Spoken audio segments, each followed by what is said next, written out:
saya tuh udah capek gitu ya dengan berita-berita yang tidak inspiring, berita-berita yang menakutkan, berita-berita fitnah, pelintiran, framing gitu. Betul. Dan saya tuh tiap pagi tuh gue nggak mau tuh nonton acara-acara kriminal tuh deh.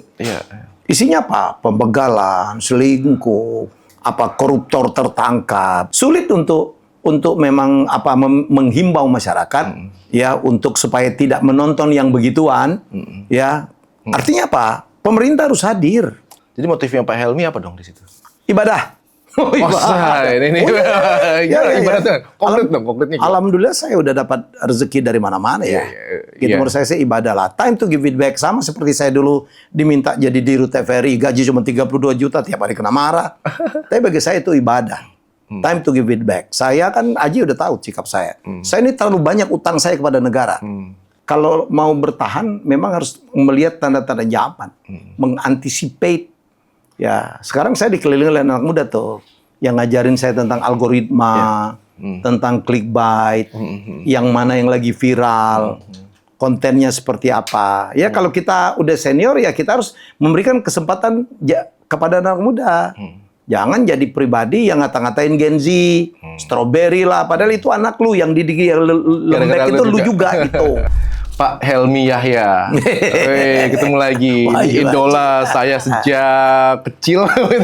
Itu sama aja lu nganggap gue tua banget. Sempat kerja bareng di kementerian waktu itu, pas waktu jadi dirut LPP juga. Kita dikasih kesempatan buat banyak kerjasama dengan... Dan banyak membantu saya waktu gue jadi dirut TVRI sebelum dipecat. Masih ingat aja itu? Gara-gara lu gue dipecat gitu.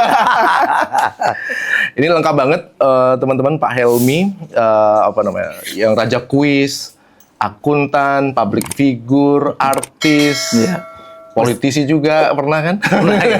Masih segini-gini aja tuh. Lu kalau mau kaya cuma satu sekarang. Apa tuh? Jadi koruptor aja. Wow, sekarang gila ya menikcut orang koruptor ya. Ratusan miliar. Dan gila, semua akhirnya jadi korup berlapis-lapis. Dan gak kebayang Ji, orang-orang dengan... Kan sekarang muncul berita, saya nggak tahu apa Genevieve dan apa tuh? Yang orang-orang yang korup terakhir itu gajinya...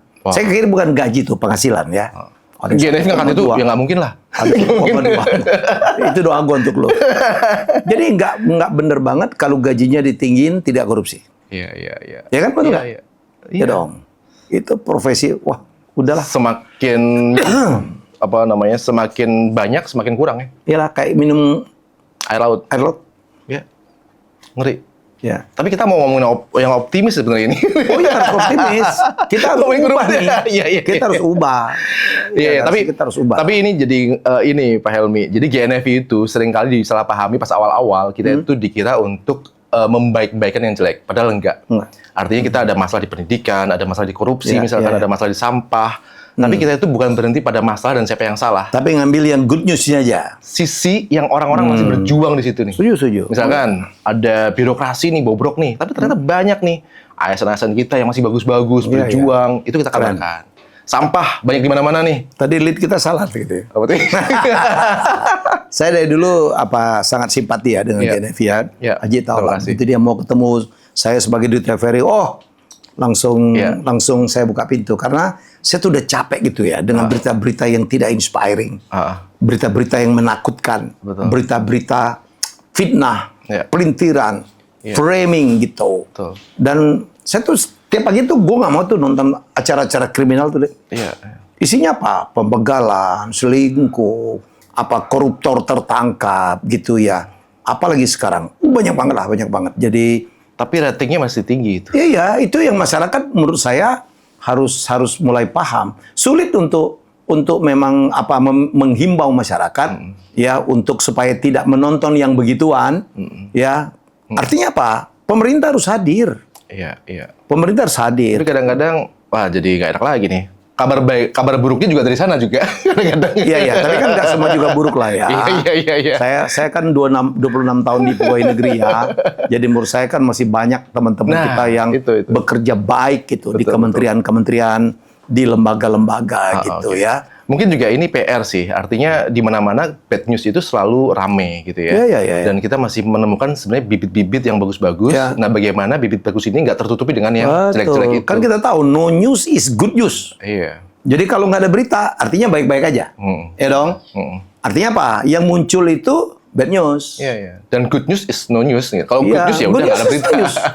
Gitu. Wah, kalau gitu memang ada seorang pegawai negeri yang melayani yang mestinya begitu. Nggak perlu diberitain. Iya, iya. Kecuali outstanding. Betul. Ya, kalau dia menyimpang, pegawai negeri, ya kok tidak melayani? Ya, itu artinya, nah itu bad news. Celakanya ditonton orang. Iya, iya. Ada pegawai negeri yang selingkuh, ada yang pegawai negeri yang mukul orang, polisi juga gitu loh. Tapi memang itu jadi kayak apa ya, kewaspadaan lah ya, awas bagi Betul, teman-teman yang sedang di Betul, betul. public figure atau mungkin pejabat publik Ya, gitu. betul. Memang nggak bisa sembarangan gitu ya. Sangat, terutama public speaking ya. Sekarang kita ramai dengan pejabat-pejabat publik yang ngomongnya public speakingnya membuat rame gitu, membuat chaos gitu. Ya, Iya. jadi sayang sekali nih kita dengan Mas Haji banyak ngomong tentang pegawai negeri. Iya. Kami dulu pernah jadi juri ASN. dari Anugerah ASN. Ya, pemberian penghargaan kepada pegawai negeri yang berprestasi, yang menginspirasi, yang memberikan harapan masa depan. Sayang sekali udah 2 tahun tidak dilanjutkan nih oleh menteri yang baru. Ya, jadi setelah terakhir dengan Pak Cahyokumolo ya. Iya. Ya, setelah Pak Azwar Anas, saya udah bilang Pak Menteri dilanjutin belum ini lagi. bagus. Oke. Ya, jadi supaya ada role modeling tuh. Iya, iya. Iya. Ya, jadi dulu kita berharap banyak tuh. Itu very good news. Iya. Sebenarnya supaya pegawai negeri itu bagus tuh, ya kan? Punya Ternyata nggak contoh-contoh. semuanya seperti itu. Yang males-malesan, yang kerjanya nggak jelas, gitu. Ternyata banyak sekali ya. Terutama ingat ya dari daerah-daerah. Iya, ada. Wah, pegawai negeri yang ASN yang penuh dengan pengabdian. Tapi itulah pertempuran narasinya lah ya. Artinya narasi-narasi yang baik ini bagaimana juga muncul Nggak boleh masuk kalah. algoritma, selain juga narasi-narasi yang sebaliknya. Nggak boleh kalah. Jadi sebenarnya Gita Wirjawan pernah ngomong tuh, Ji. Dia bilang dunia ini, medsos ini hancur gara-gara ditemukan tombol like, Iya, iya, iya, iya. like dan share. Jadi seolah-olah kebenaran itu ditentukan oleh popularity, Iya. oleh banyaknya views, Iya. oleh banyaknya komen, oleh banyaknya share. Padahal itu belum tentu benar. Iya. Banyak berita-berita baik, itu kecil angka-angka itu. Dan secara mental itu juga nggak sehat. Sangat tidak Karena sehat. kita seringkali kepingin gratifikasi yang instan. Ya. Like. Ya. Banyak banget kan nih di antara kita yang misalkan posting 2 menit belum ada yang like, cemas kan? Ya cemas. Like-nya masih dikit, belum ada yang komen, 1 Iya. jam, 2 jam, Cemas. makin nggak tenang. Betul. Dan itu jadi sindrom di semua Iya, generasi. semuanya kepengen mengejar viral ya, viralitas gitu. Nah, untuk mencari viralitas itu sah-sah aja, tapi sering sekali caranya tidak baik. Mempelintir konten orang, terus memperkosa hak intelektual orang. Iya. Iya, jadi memframing. Ya, padahal maksudnya pembuat konten tidak begitu. Iya. Tanpa izin loh. Iya. Karena saya kan kena korban kemarin. Tiba-tiba Sering jadi konten saya korban. dipelintir gitu. Nah, Risiko lah. kalau di repost bagusnya kan minta izin. Kalau nggak minta izin pun mestinya kan masih senada tuh. Iya. Ya, masih senada. Bukan membelokkan maksud Iya. tujuan dari pembuat Betul. konten. Omong-omong kita belum mulai ini sebenarnya. bukan mulai, masih belum mulai topiknya, tapi udah panjang banget ini. Ini udah lebih seru lah ya. Nggak usah deh. Nggak, soalnya saya Langsung mau ditanya. gas. Langsung gas. Bisa apa sih?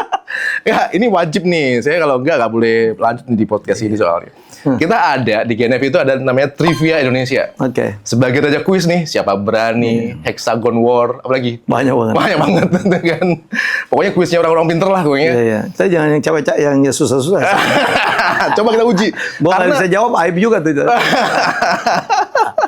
Karena Pak Helmi itu saya tahu ingatannya kuat, terus jago banget kalau ngitung-ngitung. Saya sering kali kalah tuh kan, kalau masih hitung skor tuh. Mereka pakai kalkulator masih cepetan gue pakai tangan.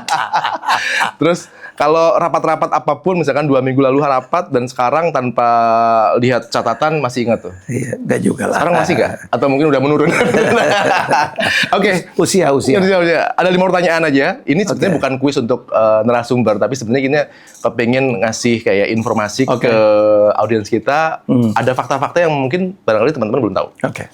5 pertanyaan. 1. klub bola termahal di Liga Indonesia saat ini adalah A. Persib, B. Borneo, C. Dewa United. Wah, ini berat ini. Kan punya Gue tuh nggak terlalu ngikutin bola Indonesia. nggak apa-apa, nggak apa-apa. Tapi kalau gue bisa nebak mungkin Kira-kira aja Persib, Borneo, Dewa United. Borneo lah kalau bola. Borneo, oke. 2. Bener nggak? Oh, nanti dulu. Nanti dulu hadiahnya biar tahuan. Gue lebih ngikutin Liga Inggris daripada Oke, Liga oke. Indonesia. Makanya harus ke Indonesia lagi. Namanya trivia Indonesia, bukan trivia Inggris. 2. Di provinsi manakah keluarga dengan persentase kepemilikan mobil tertinggi? Jadi provinsi ini, keluarganya itu yang paling banyak punya mobil. Jumlah keluarga. Pilihannya apa? B. A. Bali. B. Jakarta. C. Kalimantan Timur. Gue pilih Kaltim deh. Iya, oke. Nggak apa-apa. Ini memang data terbaru sih. Iya, Ini iya, ngomongin data, jadi wajar aja kalau misalnya banyak orang belum tahu. Berarti salah gue. Yang ketiga, ini lucu-lucuan. Berikut ini adalah nama pria paling populer di Indonesia menurut data perekaman EKTP 2024. Dukcapil ya. Ya. Sutrisno. Tahu dulu mana? Ya, A. Ismail, B. Sutrisno, C. Slamet Sutrisno. Nah, ini ngomongin media. Surat kabar tertua di Indonesia ini yang masih terbit hingga kini adalah Sinfo. A. Pikiran Rakyat, korannya ya. B. Suara Merdeka, C. Harian Kompas. Bukan tertua sebenarnya. Surat kabar yang usianya udah tua tapi masih terbit. Apa aja? Pikiran Rakyat, Suara Merdeka, bukan Kompas. Sorry. Koran Tempo.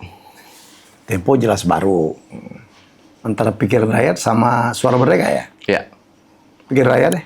Oke. Kunci ya. Kunci lah. Nomor 5. Kota manakah yang menjadi pusat pemerintahan Hindia Belanda sebelum dipindahkan ke Batavia? A. Semarang, B. Ambon, C. Yogyakarta. Hindia Belanda ya? Hindia Belanda. Semarang, Ambon, Jogja. Sebelum pindah ke Batavia, dia di mana? Ambon jelas enggak kayaknya. Apa tadi pilihannya? Semarang, Ambon, Jogja. Jogja. Pusat pemerintahan Hindia Belanda sebelum pindah ke Batavia. Semarang. Semarang. Ini kayak hexagon war kayak ini. Kita kerjain. Udah 5 dulu jangan Lima. 1. Klub bola termahal di Indonesia tadi jawabannya adalah Borneo. Borneo. Jawabannya Persib. Per Februari Per Februari. tahun ini. Mahal banget ya Persib itu ya? Iya, 89,43 dalam miliar. Di provinsi manakah keluarga dengan presentasi kepemilikan mobil tertinggi? Tadi Kaltim. Yang benar Bali. Kaltim 25%, Bali 27%, Jakarta 22%. Ya, gue tahu Jakarta bukan yang paling banyak. Karena transportasi umumnya udah makin jalan. Makin bagus. Oke.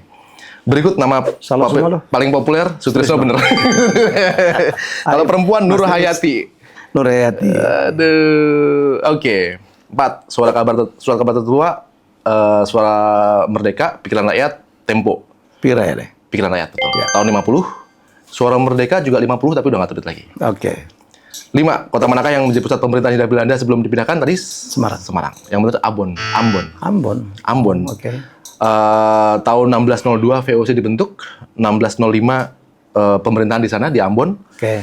Terus 1619 mengalahkan Kesultanan Banten, akhirnya menetap di Batavia. Saya dapat benang merahnya karena saya ngarang Enrique Maluku ya.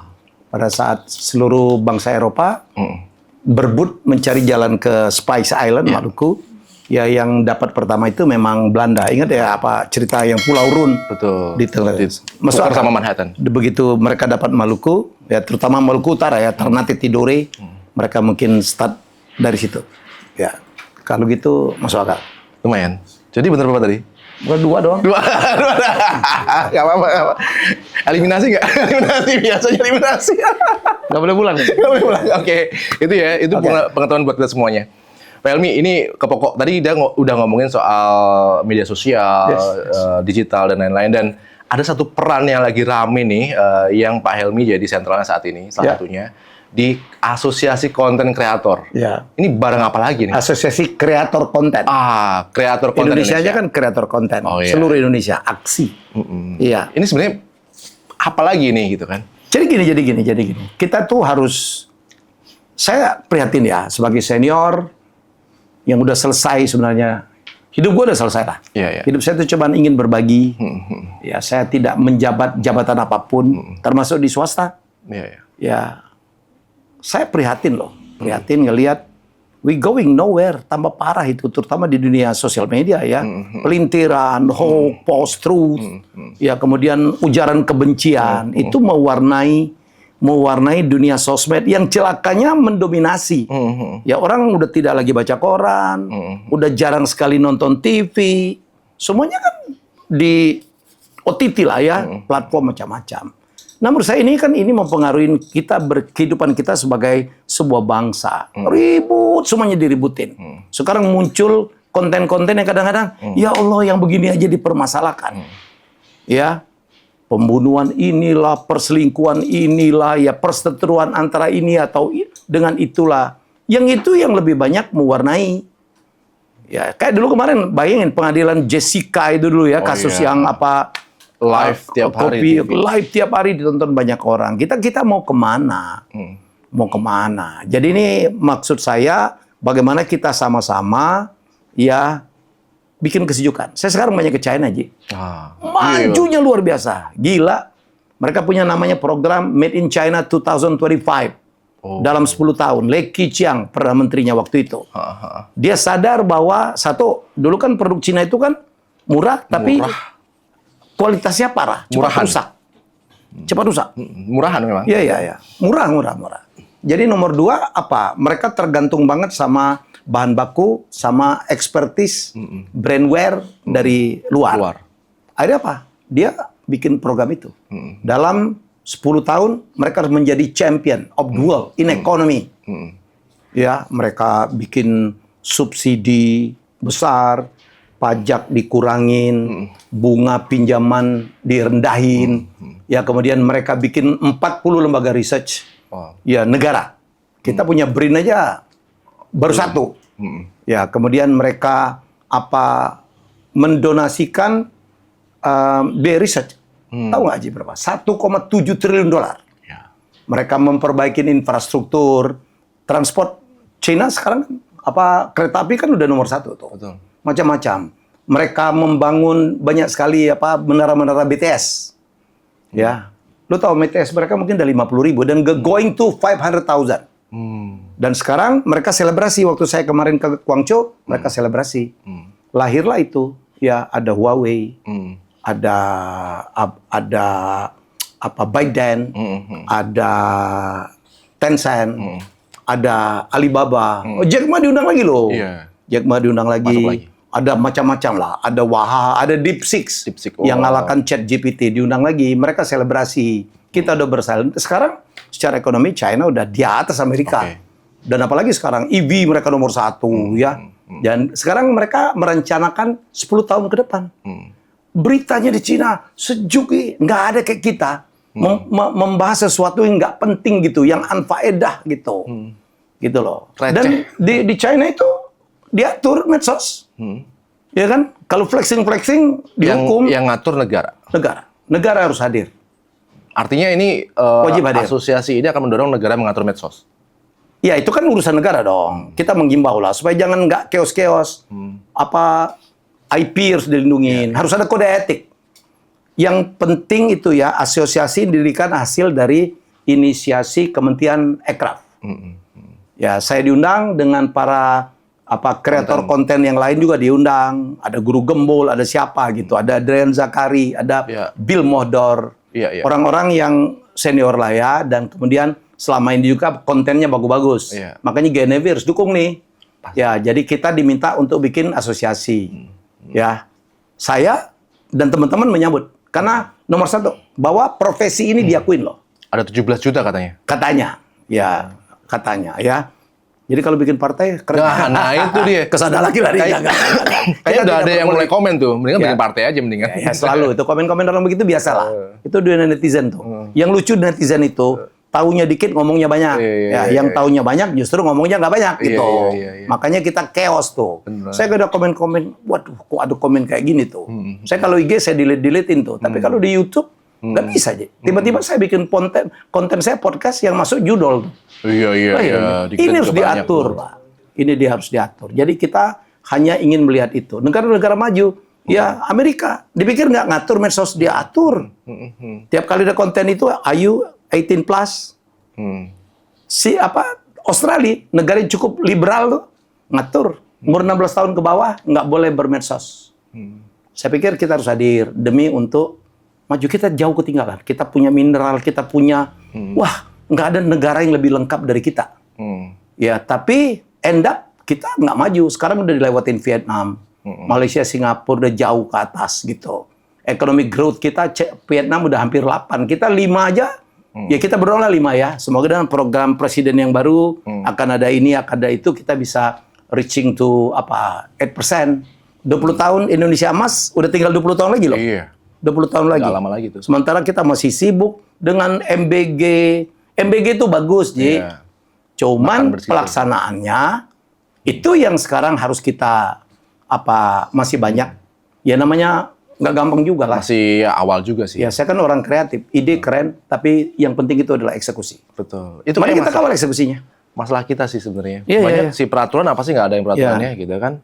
Peraturan rokok harus 21 tahun ke atas. Aplikasinya susah. Di Miras di supermarket atau mungkin di minimarket, anak seragam SMP masih bisa rokok tuh. Ya. Dan nggak ada yang negur baik pegawainya maupun orang lain gitu. Oke.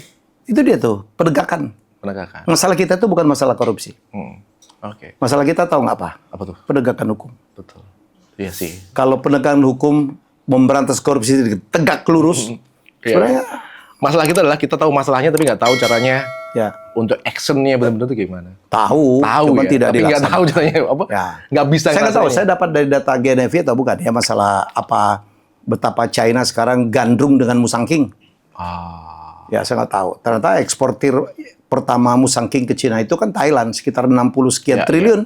Curian. Ya kemudian nomor 2 tahu nggak? Vietnam udah 58 triliun.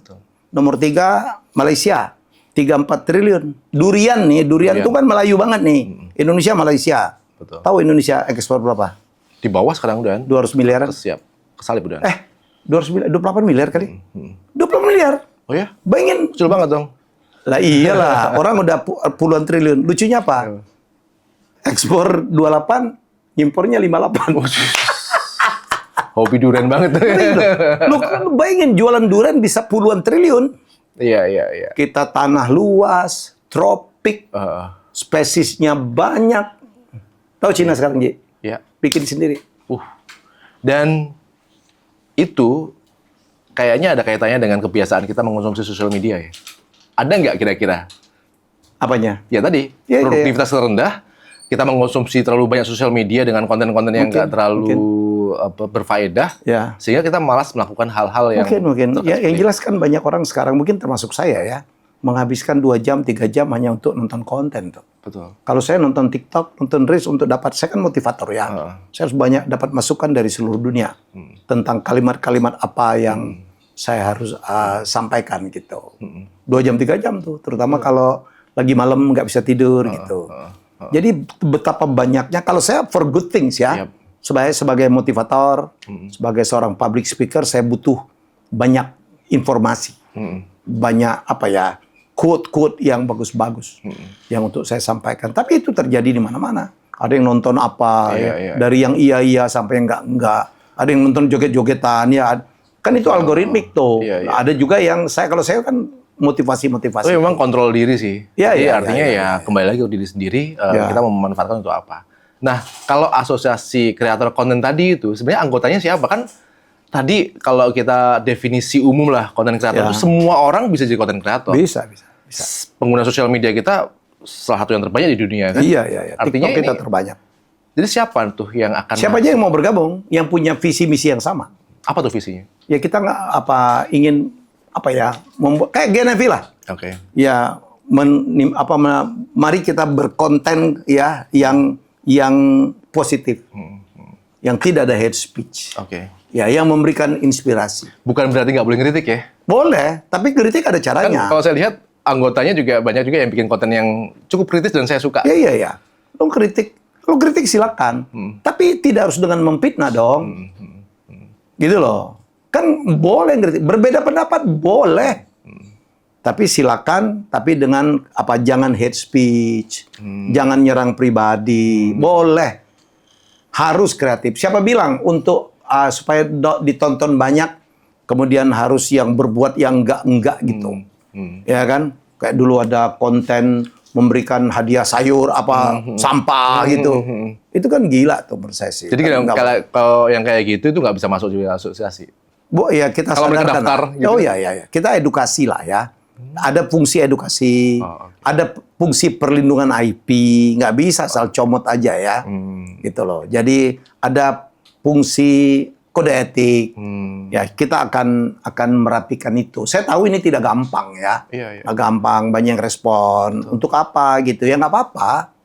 Kita nggak akan bisa maksa orang. Tapi menurut saya sebagai senior dengan teman-teman lain yang punya visi yang sama, kita mau bikin ini. Kita minta betul bergabung. Nah ini kita belum ngapa-ngapain. Karena kita harus melakukan niat baik itu dengan cara baik. Kita lagi membereskan akte. Insya Allah minggu ini kelar. Habis itu kita akan datang ke stakeholder ya, baik pemerintah, ya kan, baik itu juga kemudian pemilik platform, ya kita akan datang, kita ke asosiasi-asosiasi yang lain, kita akan datang. Ayo sama-sama yuk, kita bikin kesejukan di dunia medsos Indonesia yang sekarang itu sangat mendominasi waktu dan perhatian. Karena medsos itu media, saya kan orang media. Saya katakan media itu kayak televisi, itu kan memberikan inspirasi. Tapi inspirasi itu ada dua, Ji. Gimana? Inspirasi baik sama inspirasi jahat. Tiba-tiba, dulu kan nggak ada kata begal itu.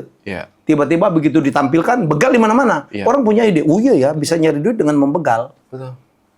Gitu loh. Jadi menurut saya, ayo, gitu. Nggak apa-apa, kita jalan bareng aja. Yang tidak mau bergabung, oke. Ya, yang mau komen, silakan. Ya, kalau bilang ada siapa yang milih, gitu. Ya, saya nggak susah menjawabnya. Emang harus dia yang milih. Maksudnya siapa yang milih sebagai Iya, ketua? siapa yang milih gue sebagai ketua? Saya itu dipilih oleh namanya Dewan Pendiri. Adalah orang-orang penggagas awal. Yang waktu itu digundang oleh Kemenkraf ya. Ya, ada Adib Hidayat. Ya, ada Syarif Muhammad yang sekarang menjadi ketua harian. Ada Chandra Putra Negara.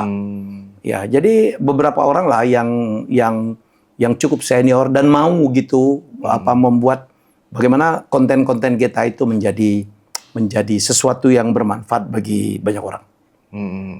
Iya sih.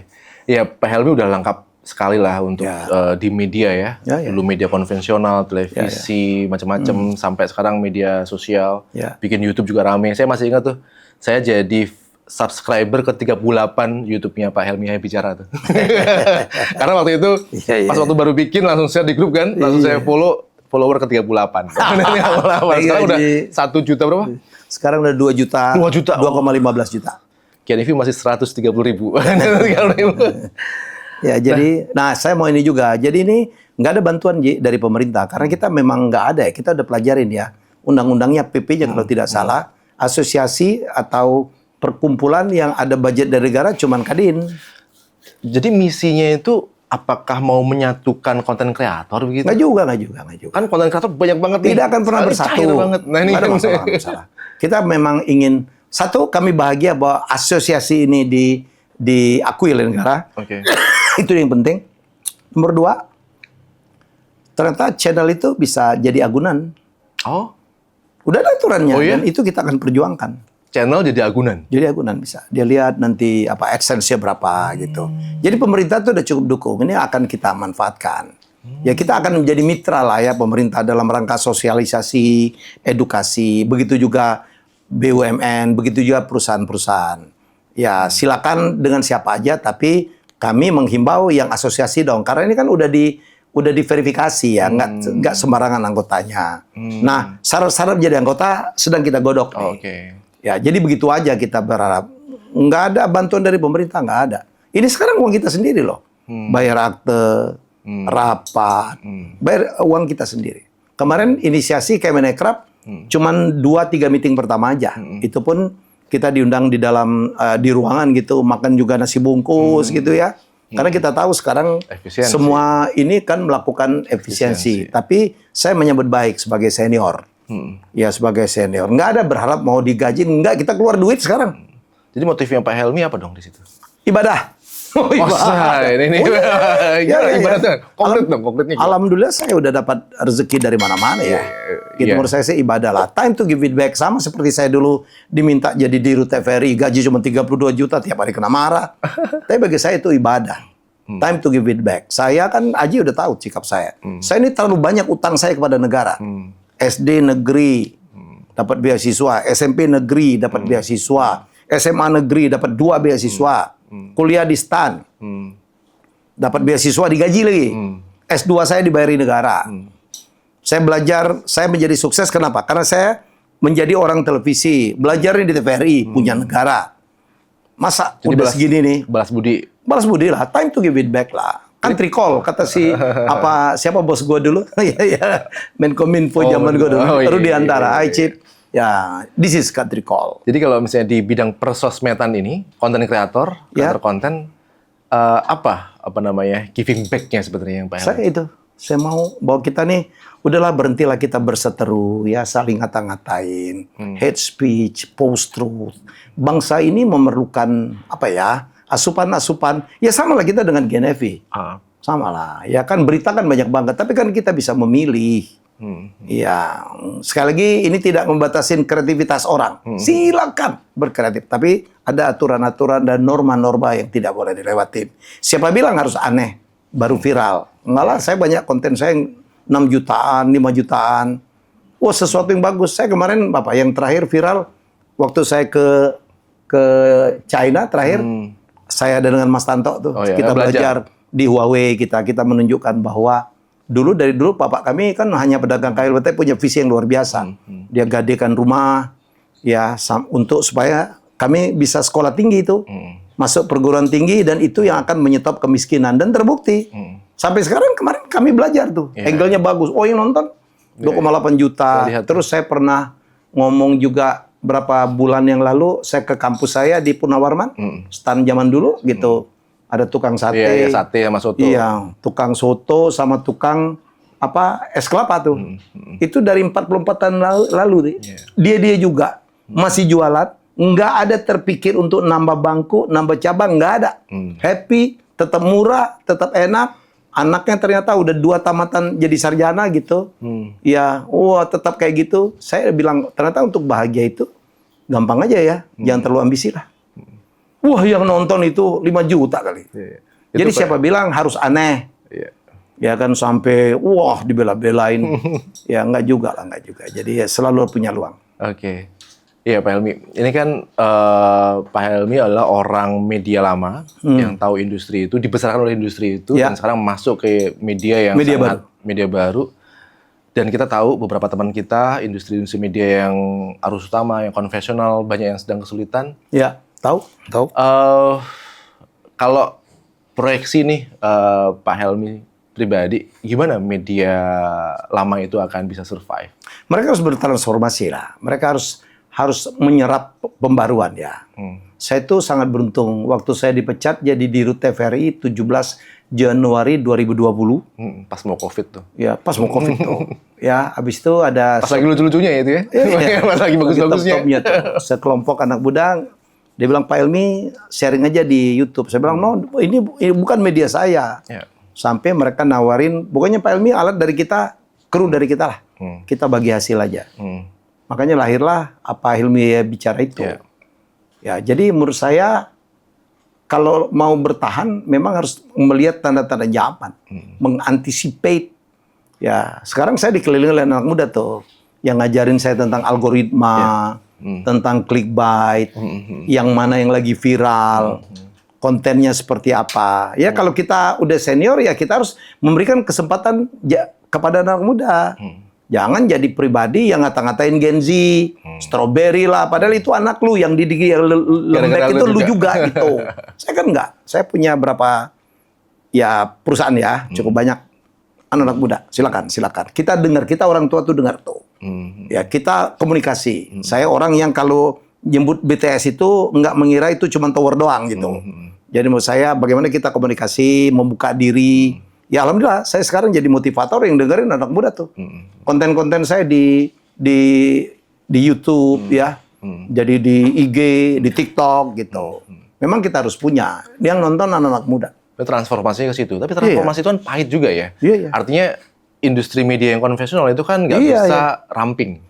Ya Banyak itu orang. satu, one thing. Ya itu makanya Mahal. adjustment. Nah, itu itu artinya harus pengenalan orang. Kan aja gue liatin, gue lagi bikin Enrique pakai AI, nggak pakai orang sama sekali. Gue nggak perlu aktor. Ada saya di situ opening, bukan saya juga. Saya bisa bikin film Enrique nanti keliling dari Porto, masuk ke Pasifik, masuk ke Hawaii segala macam, kemudian di Cebu, Magelhansnya dibunuh, sampai ke Maluku. Nggak perlu ke laut gua. 5 kapal kalau di laut, gila lu biayanya. Teman-teman saya, tim saya bilang, ini kalau 90 menitan, ya sebulan Pak. Apakah transformasi itu artinya seperti yang Pak Helmi dulu lakukan di LPP ya? Ya. Kalau saya lihat kan transformasinya bukan dengan mecatin orang. Ya, nggak tapi harus. membuat media itu ditonton kembali, dicintain kembali. Transformasi seperti itu apakah masih laku? Sama. Atau memang harus dengan sangat radikal? Ini harus dengan AI sepenuhnya? Nggak harus radikal juga lah.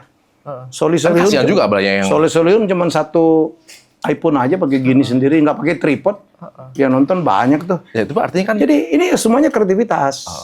Jadi saya adalah saya akuntan. Ya, tapi alhamdulillah saya udah bikin 300 karya TV, kuis dan reality show. Mungkin lebih dari separuh ditonton orang tuh. Ya, kenapa saya? Saya itu selalu sebelum saya create, saya tanya. Ya, ini demand-nya ada nggak di masyarakat?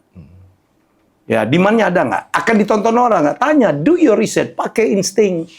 Banyak sekali nih, termasuk yang senior, mohon maaf ya, senior, sorry ya. Ya, banyak tuh, wah, dengan apa ya, mindset masa lalu. Wah, ini pasti ditonton nih. Ya kan, wah zaman gua, wah ini orang suka. Dia nggak tahu bahwa pasar penonton sudah berubah. Milenial sekarang nggak nonton TV. Ya kan begitu. Nah medsos gimana nih perilakunya aneh. Adakah kita punya cukup kelegaan untuk menerima bahwa dunia sudah berubah? Saya bertahan karena itu. Karena saya tahu bahwa dunia sudah berubah. Saya ngikutin mereka tuh. Saya ngikutin anak muda. Tim saya anak muda semua. Di perusahaan saya nggak boleh ada orang yang lebih tua dari gua. Gitu. Saya dianggap, saya seneng banget gitu. Saya dianggap sebagai, saya yang dengerin konten-konten saya anak muda, milenial, Gen Z. Yang kadang-kadang mereka itu, loh, ku bingung. Kenapa mereka dengar saya? Yang saya sampaikan, dia bilang, saya nggak dapat di kampus, saya nggak dapat di tempat kerja, saya nggak dapat di rumah. Saya sekarang banyak ngomong sama orang tua, apa bimbing anak-anakmu, jangan dimarahin. Kan sekarang, kasihan juga, Ji. Sekarang Gen Z dikata-katain. Iya sih. Iya dong, dianggap apa lembek, gampang motong, nggak bisa komunikasi, nggak bisa jadi team player. Siapa yang membuat mereka begitu? Betul. Kita dong. Lu jangan kalau lu ada produk yang jelek nih, Ji, jangan dimarahin produknya dong, pabriknya dong. Pabriknya siapa? Ya lu. Ya kan itu, metafornya kan seperti itu. Kan tiap generasi itu akan mengkomplain generasi berikutnya kan. Iya. Kayak paling bener aja. Tapi kan dunia ternyata makin maju tuh. Iya, benar. Tapi ini Gen Z ekstrim loh dikatain orang. Iya sih. Dikatain orang, kasihan. Dari Gen X ya ke milenial aja itu patah tuh. Iya. Kalau baby boomer gue ya sama Gen X tuh kan sama tuh ya. Masih ngomongin Cos Plus nyambung. Chrisye nyambung. Sophia Latjuba nyambung. Beatles nyambung. Eva Arnaz nyambung. Warnas semua. Tapi tahu nih Warnas. Ya, tahu umurnya nih. Tapi kalau X ke Y ke milenial tuh patah. Kan Yusuf Hadi bisa bikin buku tuh. Iya. Ya, milenial kills everything. Iya. Jadi kita harus paham gimana pun jumlah mereka lebih banyak loh. Ya, milenial situ branded nggak ada lagi. Mereka nggak main golf, kan mereka maunya bebas, maunya informal. Kesetiaan terhadap satu perusahaan nggak ada. Mereka nggak beli rumah, mereka mendelay nikah, bahkan nggak nikah. Udah nikah pun nggak punya anak, maksimal 1. Ya kan, betapa berubahnya loh. Apalagi di luar negeri, nggak nikah Ji. Kayak robot sekarang. Iya, Pak. Ada yang kawin sama robot. Anaknya diganti sama anjing. Aduh. Loh ya dong, kan di mana-mana kan depopulasi nih. Jepang, Singapura, Korea, Cina depopulasi. Negara-negara Eropa depopulasi. Saya kan berpulang dari Jepang tuh, ada Akira. Akira tuh rumah kosong. Oh iya. 9.500.000 rumah kosong. Lu kalau punya duit sedikit aja lu bisa punya rumah di Jepang. Terutama di desa-desa. Udah ditinggalkan. Yang punya udah meninggal, anaknya nggak ada. Atau anaknya cuma satu, nggak mau tinggal di desa, tinggal di flat. Indonesia udah terjadi loh. Saya kan pernah bikin konten milenial apa sudah tidak mau beli rumah, sudah tidak beli rumah. Mereka lebih senang nyewa. Wah, gue diserang nih. Yang pasti ini orang tua-tua. Saya bilang saya tidak menganjurkan. Saya nggak fakta. Nih kenapa milenial nggak beli rumah? Rumah itu mahal. Sementara gaji kita naiknya kecil. Dan betapa banyak orang bekerja di bawah UMR. Nggak mungkin mampu beli rumah. Tuh, dia nggak ngangguk tuh. Ya kan? Ya lebih... Lu kalau beli rumah 400 juta, 300 juta. Anak sekarang bilang, anak sekarang kan lebih entrepreneurship. Mendingan gue invest dong. Ya dong. Kalau bisa nyewa, nyewa aja. Ya, nyewa yang di tengah kota, dekat station, dekat bis. Itu mereka mau. Zaman saya kan rumah harus gede, Ji. Iya, halamannya luas. Harus luas, kamar harus banyak. Anaknya banyak. Ya, saya aja lu tahu. Saya kan anak saya 4. Rumah saya kamarnya 6. Di Cipete. Sekarang tinggal kami berdua. 3 udah nikah, 1 ITB. Lu lagi, Ji. Pembantu pun males. Karena, rumah saya kan bisa sebulan, setengah bulan itu saya di luar kota. Sekarang saya pindah ke apartemen. Berdua aja. Oh, gitu. Nggak perlu pakai pembantu. Nyapu ada robot. Lah, nyuci tinggal masukin sampai kering udah. Jadi hidup itu jadi kayak gitu. Nah, anak-anak muda sekarang mikirnya gitu. Mereka tinggal di apartemen. Itu pun nggak beli kali. Iya. Mungkin nyewa-nyewa aja. Nah, jadi ini fenomena yang udah real. Saya tuh sekarang berperang itu. Saya tuh membela anak muda. Ayo Gen Z, kita tunjukin. Kalau kita bisa kerja. Jadi ada nanti ketua asosiasi Gen Z ketuanya Pak Helmi. Tua banget ya. Oke, dikit lagi Pak Helmi. Ya. Ini saya sih sering lihat konten Pak Helmi, terus bisa ngikutin zaman dan mewakili keresahan banyak orang gitu ya. Ya. Dan saya lihat juga Pak Helmi juga bukan tipikal yang cuma nyuruh-nyuruh, cuma ngomong aja gitu. Saya lihat banget waktu dulu pernah ada live di TVRI waktu itu. Acara live dan penontonnya banyak, Pak Helmi langsung benerin taplak. Harus turun. Gitu. Tadi hitung-hitungan cermat, hafal, detail, jadi kayak apa setannya biasanya di detail itu kan ya, beneran. Iya. Sebenarnya etos kerja macam apa yang menurut Pak Helmi lakukan dan itu bagus untuk kita barangkali millennials, Gen Z itu bisa ikutin walaupun zamannya berubah. Saya tuh kalau ditanya Pak Helmi, di mana faktor suksesmu? Apakah karena saya kuliah di STAN? Apakah pernah di Amerika? Ya kan, kalau menurut saya sekolah yang buat saya sukses itu School of Sorrow tuh. Sekolah penderitaan. My privilege is no privilege.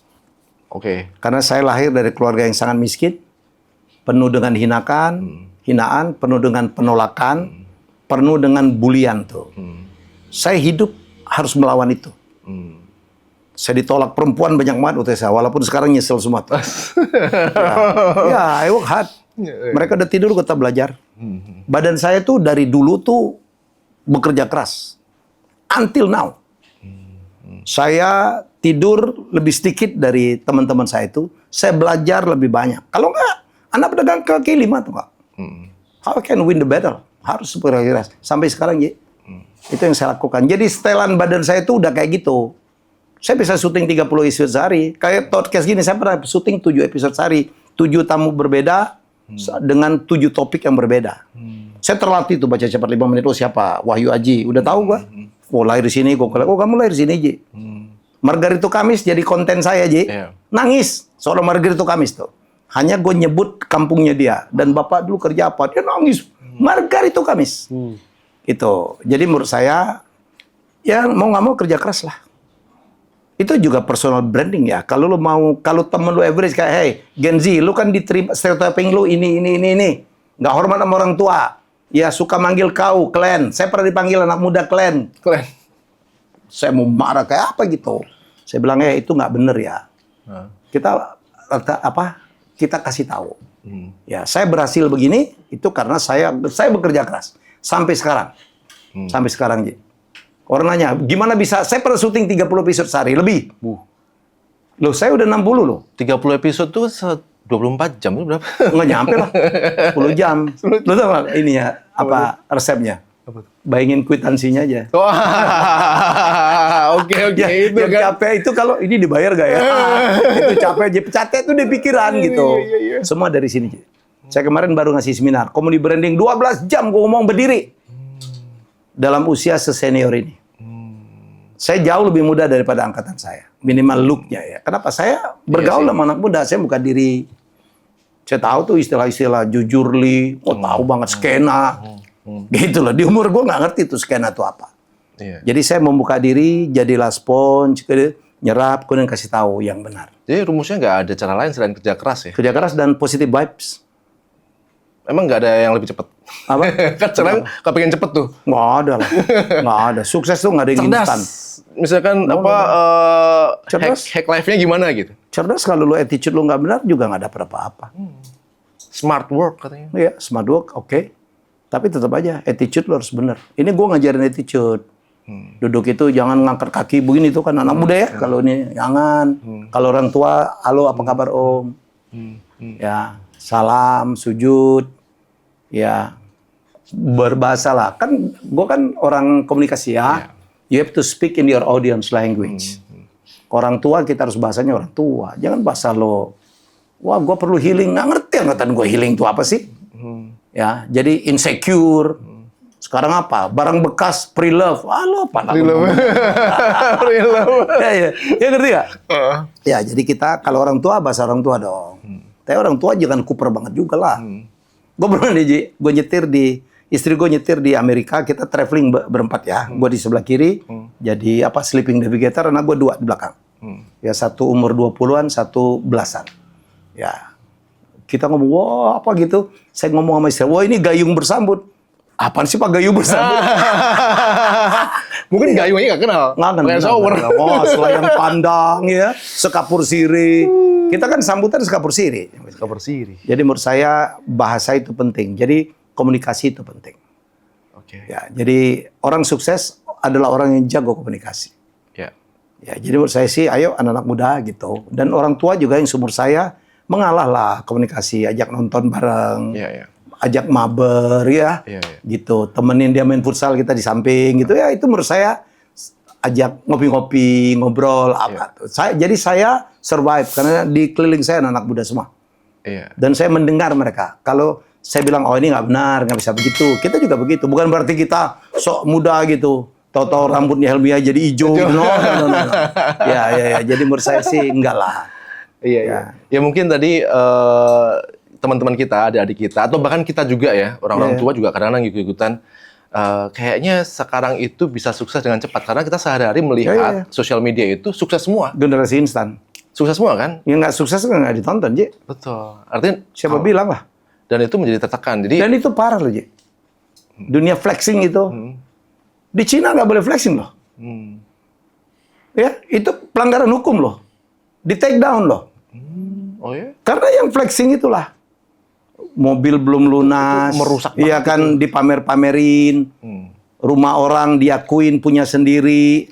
Iya. Ya gitu. Itu membuat orang kepengen cepet kaya. Inilah yang jadi masalah. Betul. Karena kepengen jadi saya, mereka mencari jalan-jalan pintas. Instan banget. Iya, mereka kena judol. Untuk judol mereka kena pinjol. Yang mereka membuat mereka terlilit di situ. Flexing itu kan artinya pamer. Boleh. Pamerkanlah sesuatu pencapaian, suatu inspirasi. Saya nggak pernah malu. Bapak saya dulu pegang kalimat, dan I'm becoming like this. Dan banyak orang terinspirasi. Lu tau banyak orang namanya Helmi Yahya tuh. Sekarang. Hanya hanya karena mungkin ibunya, bapaknya melihat, wah ini anak orang miskin bisa jadi gini. That's positive flexing. Jadi jangan, waduh, baru diajak ke pesawat pribadi aja di foto-foto, ya kan? Tapi ada yang bawa kostumnya lebih dari satu, biar kira 2 kali. Iya. Gitu. Tapi itu saya pernah diskusi dengan peneliti anak muda ya. Artinya generasi saat ini termasuk kita barangkali mengukur kesuksesan itu dengan apa yang dimilikinya.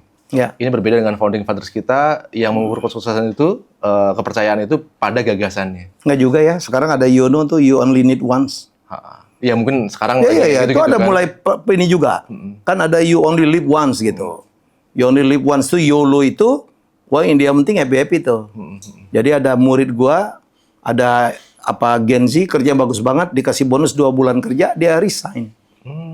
Gue mau ini dah traveling gitu. Nanti kalau gue udah selesai duitnya habis gimana nanti? Ya, wah head on dia.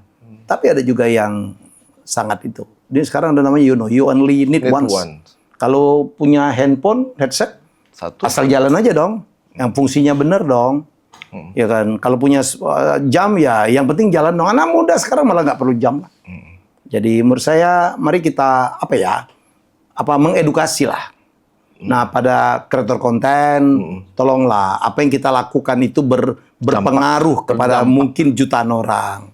Terutama food blogger juga tuh. Iya. Saya kan pernah bikin konten dengan Ana Avanti. Dia sedih tuh. Ada orang baru pensiun gitu, buka warung, namanya baru buka warung ya. Ya kan masih belum rapi gitu. Ada food blogger datang, dia menemukan Kadang-kadang stapler dibawa. gitu. Kadang dibawa juga itu. Iya nggak tahu kalau itu. Tapi dia bilang, oh jangan kesini kada gini-gini gitu. Warungnya tutup ye. Petani kehilangan kerjaan, tukang parkir kehilangan kerjaan, waiter kehilangan kerjaan, dan si bapak itu kasihan gitu. Come on. Ya nggak harus begitulah. Bertanggung jawablah atas apa yang kita lakukan. Iya. Karena sebenarnya kita sebagai pemilik media, siapapun pemilik media sekarang, Iya, dengan iya, audiens iya, dan iya, followersnya kayak gitu. Ya. Kemarin apa kasus Cimeong gitu. Iya. Gue tahu Cimeong loh.